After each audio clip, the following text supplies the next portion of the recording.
Deep in the heartland of Guthrie, Oklahoma, Lloyd Lentz lives in what was once an oil refinery. Welcome to the Carbo Oil Refinery. With the exterior pretty close to what it was originally.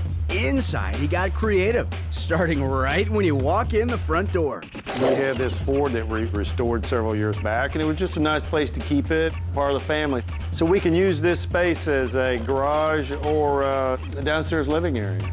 Downstairs, besides the garage/living room, there's also one bedroom and a 1950s style kitchen. While upstairs, this is the second floor living room that we put together, and we have the atrium area that opens up into the first floor area. A favorite feature for daughter Brandy. I used to jump off the second floor down to the first floor. When you're 10 years old, the fall to the floor is not as hard as it would be obviously now if I were to jump.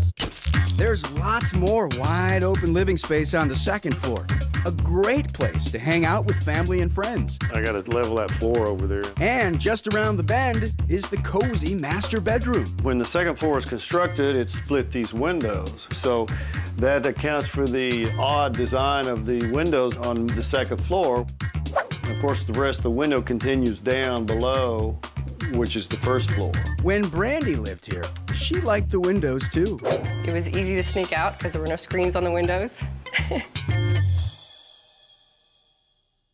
Quick stroll through the master bedroom's closet, and you'll find a cozy little hideaway. This is the study that's adjacent to the master bedroom here on the second floor. We obtained wood flooring from a old basketball court.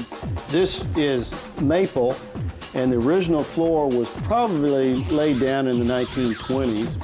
And you'll notice the red marks and the black marks. When this was laid in on a basketball court, these are the stripes that you see. The exposed brick is not just decorative, but imperative. This building is constructed with 2 courses of brick, and so it's not a brick veneer, it's a solid brick construction. So the walls carry the weight of the roof and the structure. And the new doorway leads to a little outdoor oasis. Out here, this deck is about 8 by 10 feet, and we constructed it at a slope, so when the rainwater hits this deck, it runs off the edge instead of down against the house. And a durable deck it is. It's bulletproof, and it's worked out real well. Lloyd's lodging originated as the Carbo Oil Refinery, with his home, the Boiler House, one of the 5 buildings that are still standing today. The oil refinery was started in 1918, lasted maybe 10 or 12 years. And Lloyd has an interesting reminder of what his home once was. This letter, dated September of 1918, is a letter from the president of the oil company, of the refinery, to the stockholders, telling them that they made their first run of production and future looked bright and everything was going to be great. But competition and the Great Depression meant a short life for Carbo Oil, and the building sat vacant for over 40 years. By the time Lloyd found it in the 70s, he knew he had to save it. I think preserving old structures, whether they're houses or commercial, has great value in most communities.